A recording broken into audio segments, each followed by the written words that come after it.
এখন আবার কে এলো? কে আপনি? কি দরকার? আমি মানে আপনি আমায় চিনবেন না, চেনার কথাও নয়। আমি অনেক দূর থেকে আসছি রোহিতবাবুর সঙ্গে একটু দেখা করার জন্যে। উনি তো এখন নেই, একটু কাজে বেরিয়েছেন, ফিরতে দেরি হবে। আপনার কি অ্যাপয়েন্টমেন্ট নেওয়া আছে? না দেখুন, মানে ওনার ফোন নম্বর তো আমি জানি না। এই ঠিকানাটা অনেক কষ্ট করে পেয়েছি, অনেক দূর থেকে এসেছি। প্লিজ আমাকে ওনার সাথে একটু দেখা করার সুযোগ করে দিন। দেখুন, উনি তো এভাবে সচরাচর দেখা করেন না। আপনি যদি আপনার প্রয়োজনটা বলেন তাহলে ফোনে ওনার সাথে কথা বলে দেখতে পারি। দেখুন, ওনার সাথে আমার দেখা করাটা ভীষণ দরকার। আপনি সম্ভবত ওনার... হ্যাঁ, আমি অহনা, ওনার স্ত্রী। দেখুন অহনা দেবী, ওনাকে আমার কিছু বলার আছে আপনাকে। হ্যাঁ হ্যাঁ, আপনাকেও আমার প্রয়োজন। কথাগুলো, হ্যাঁ হ্যাঁ, সমস্ত কথা আপনারও জানা দরকার। কি এমন কথা? আপনি কি খুব দুশ্চিন্তায় আছেন? ঠিক আছে ঠিক আছে, আপনি ভেতরে আসুন।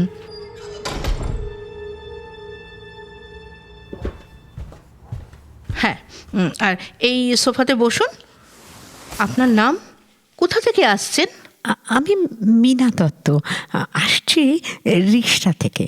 সে তো অনেকটা দূর, তার মানে বেশ ভোরেই বেরিয়েছেন। আসলে আমি রোহিতের সঙ্গে, সরি মানে রোহিতবাবুর সাথে কথা বলাটা এই মুহূর্তে আমার খুব প্রয়োজন। আপনি রোহিতকে আগে থেকে চিনতেন? না মানে দেখুন, আপনাকে আমার লুকোনোর কিছু নেই। রোহিতবাবু যখন রতনপুরে চাকরি করতেন তখন আমাদের পাড়ায় ভাড়া থাকতেন, তখন থেকেই ওনাকে চিনি। কিন্তু আপনার নাম তো ওনার কাছে কখনো শুনিনি। শুনবেন না, শোনার কথাও না। সদ্য বিবাহিতা স্ত্রীর কাছে অতীত জীবনের সব কথা খুলে বলার সাহস কটা পুরুষেরই আর থাকে? তার মানে কি বলতে চাইছেন আপনি? আপনি আপনি কি সত্যিই সব শুনতে চান ম্যাডাম? সহ্য করতে পারবেন তো? আপনি আপনি সব কিছু খুলে বলুন। আপনাদের পরিচয় কখন হয়েছিল? তারপরেই বা কি? রোহিত ওই ফ্ল্যাটে তখন সদ্য এসেছে। একদিন লাইব্রেরিতে বই নিতে গিয়ে ওর সাথে আমার পরিচয় হলো। তারপর একদিন একটা বই নিতে ওর বাসায় গেলাম আমি। তারপর জানেন, সেদিন ওকে দেখে, ওর অদ্ভুত মেধার সাথে পরিচিত হয়ে আমার মনে হলো, হ্যাঁ ওকেই তো, ওর মতো একজন পুরুষকেই তো আমি সারা জীবনের বন্ধু হিসেবে, প্রেমিক হিসেবে চেয়ে এসেছি এতদিন। ওর সঙ্গে কথা বলে, ওর চোখের ভাষা পড়ে আমি বুঝতে পারলাম ও ও আমাকে চাইছে, ভীষণভাবে চাইছে। তারপর? সেদিন চলে এসেছিলাম ঠিকই, কিন্তু তারপর থেকেই আমাদের দেখা সাক্ষাৎ বাড়তে লাগলো। তখন আমরা প্রায় বেশ কিছুটা সময় কাটিয়েছি পার্কে, সিনেমা হলে। সেদিনটা আমার ভীষণভাবে মনে পড়ে। সারা সকাল থেকে বৃষ্টি পড়ছে একটানা। রোহিত ওই দিন ছুটি নিয়েছিল। ওর বাসার বাড়িওয়ালা কাকু কাকিমা তখন ব্যাঙ্গালোরে একমাত্র ছেলের কাছে গেছে। রোহিত আমাকে ফোনে আসতে বলল। আমরা দুজনে কথা বলছিলাম, হঠাৎ ও আমাকে কাছে টানলো। তারপর তারপর কিছুক্ষণের জন্য আমরা হারিয়ে গেলাম। কি করেছি? Stop it, stop it, I say stop it. আমি তো আপনাকে বলেইছিলাম অহনা দেবী, এইসব কথা আপনি হয়তো সহ্য করতে পারবেন না। আমি আমি আপনার একটা কথাও বিশ্বাস করি না, একটা কথাও না। আপনি মিথ্যে বলছেন। আমি রোহিতের কাছে আপনার কথা কখনো শুনিনি। ওই যে ওই যে রোহিত চলে এসেছে। রোহিত, রোহিত, রোহিত, এসো এদিকে, এ ঘরে। কি কি ব্যাপার? রোহিত, এই মেয়েটি, এই যে এই মেয়েটি।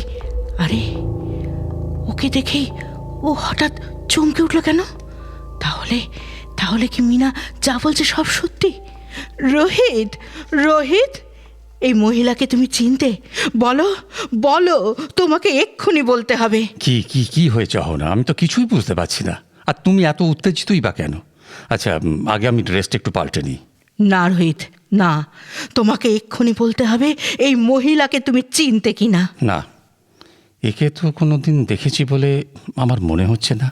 মিনাকে এত সহজে ভুলে গেলে রোহিত? তার মানে কি আপনি? আমি তো আপনাকে কোনোদিন দেখেছি বলে মনে করতে পারছি না। রোহিত বাবু, আজ আপনি আমাকে না চিনতে পারার অভিনয় করছেন। তা তো আপনি ভালো পারবেন। আপনি একজন খ্যাতনামা চিত্র পরিচালক, কতজনকে অভিনয় শেখান। কিন্তু জানেন, রোহিত একসময় আমাকে ভালোই চিনত। সে তো তখন বিখ্যাত চিত্র পরিচালক ছিল না। তাই হয়তো সে তখন এই মিনার মতো সাধারণ একটা মেয়েকে ভালোবেসেছিল। কিন্তু অহনা দেবী, বিশ্বাস করুন, তখন তখন আমাদের ভালোবাসার কোনো খাদ ছিল না। কি সব বলছেন তখন থেকে আপনি? আমি এক বর্ণ বুঝতে পারছি না। আপনি আসুন তো, সকালবেলায় বাড়িতে এসে কী সব শুরু করেছেন আপনি? আসুন প্লিজ। না, না, ও যাবে না রোহিত। ও সব কথা আমি শুনবো, তোমাকেও শুনতে হবে। তার মানে কি বলছো তুমি অহনা? ওকে আমি চিনি না। ও কি আষাঢ়ে গল্প ফাঁদছে সেটা এখন আমাকে শুনতে হবে নাকি? রোহিত বাবু, আজ আপনি যে সমাজের মানুষ আমি জানি, আমি তার যোগ্য নই, আর আজ আমিও সেই অধিকার চাই না। কিন্তু আজ তো আমার সেই অর্থ নেই যা দিয়ে আমি সারা জীবন ওকে মানুষ করে তুলতে পারি। কার কার কথা বলছেন আপনি? নীলের কথা, আমার ছেলে। আচ্ছা রোহিত বাবু, বলুন তো, একটা নিরপরাধ বাচ্চা ছেলে কেন বাঁচবে শুধু তার মায়ের পরিচয়ে? কেন তাকে কোনো দিন আমি বলতে পারবো না, নীল, আমি জীবনে একজনকে বিশ্বাস করে একটা মস্ত বড় ভুল করেছি। কিন্তু কিন্তু তুই জেনে রাখ, তোর বাবা একটা যে মানুষ নন। তিনি অনেক অনেক বড় মানুষ, একজন বিখ্যাত চিত্র পরিচালক। কি কি বলছেন আপনি? রোহিত, রোহিত, এইসব কি বলছে ও? তুমি ওর সন্তানের বাবা, তুমি ওকে ঠকিয়েছো। অহনা, বিশ্বাস করো তুমি, ও যা বলছে সব মিথ্যে, একটা বর্ণ সত্যি না। ওকে আমি চিনি না। আমার মাথাটা কেমন ঘুরছে। অহনা, আমি আমি কি হলো অহনা? দাঁড়াও, আমি আসছি। তুমি আমাকে ছোবে না, আমাকে ছোবে না। তোমায় তোমায় আমি ঘেন্না করি, তোমায় আমি ঘেন্না করি। অহনা ওসব মিথ্যে কথা বলছে। ও একটা ঠক, প্রতারক। হ্যাঁ রোহিত, ঠিকই বলেছ। আমি ঠক, প্রতারক। আমি তো ঠকিয়েছি নিজেকে, আমার পরিবারের, আমার আত্মীয় স্বজনের সবাইকে। ওদের আমি ক্রমাগত বলে গিয়েছি রোহিত এ কাজ করতে পারে না, ও আমাকে ভালোবাসে। তোমরা দেখো, ও একদিন ঠিক ফিরে আসবে আমার কাছে, নীলকে ওর ছেলে হিসেবে মেনে নেবে। আপনাকে আমি আগেও বলেছি, আবারও বলছি, আমি আপনাকে চিনি না। কোনোদিন দেখেছি বলে আবার মনে পড়ছে না।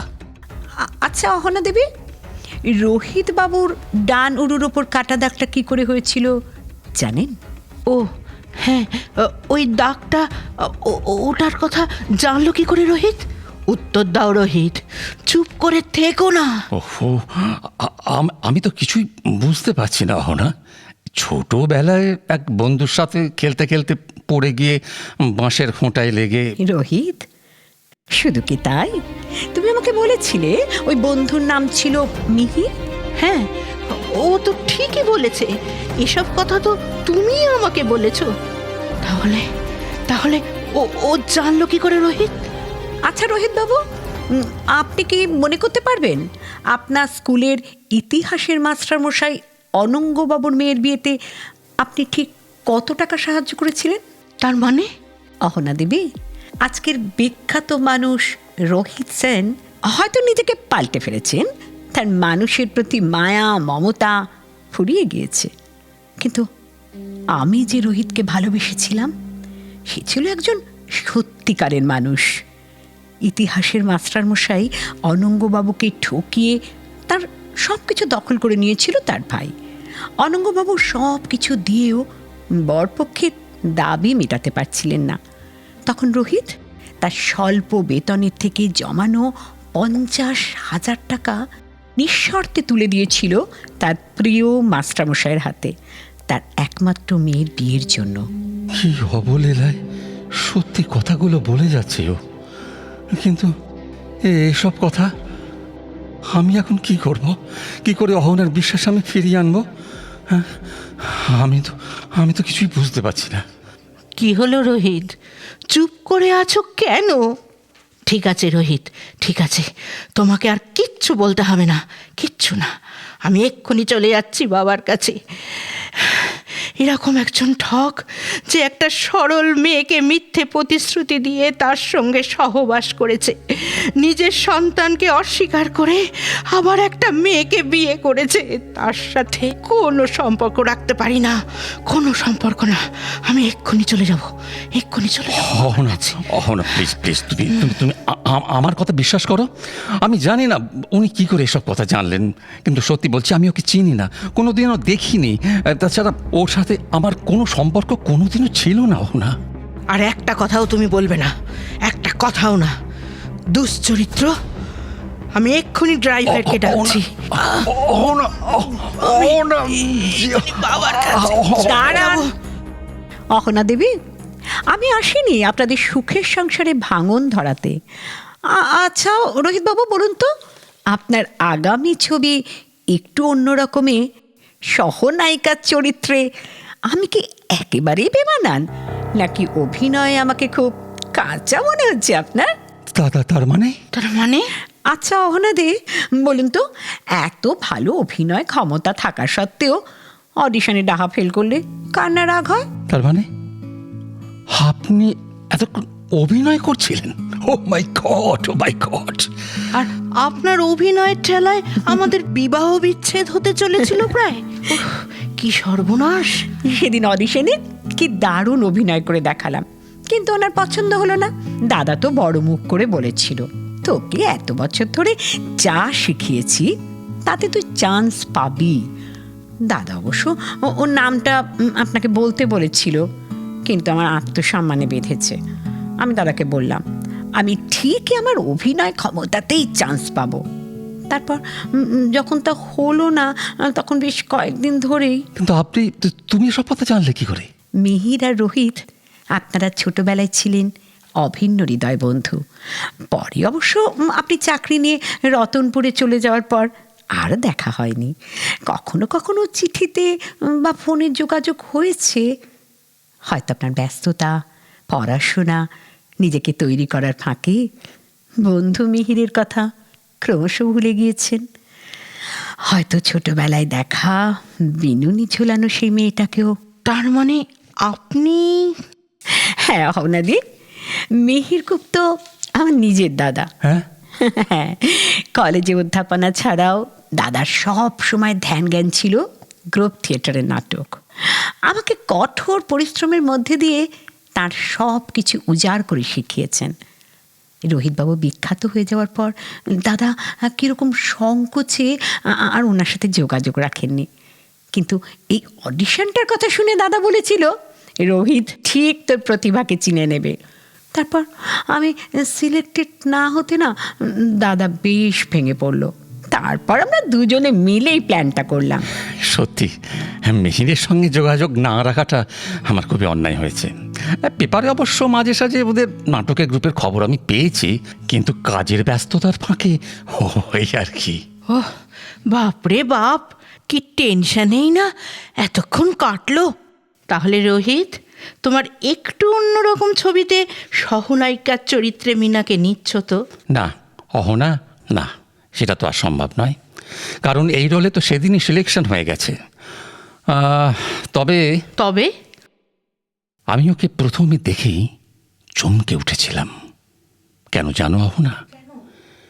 আমার পরের ছবি সংসপ্তকের নায়িকার যেরকম টানা টানা চোখ, নিষ্পাপ মুখ, আমি ভেবেছি ওকে ঠিক সেই রকম দেখতে।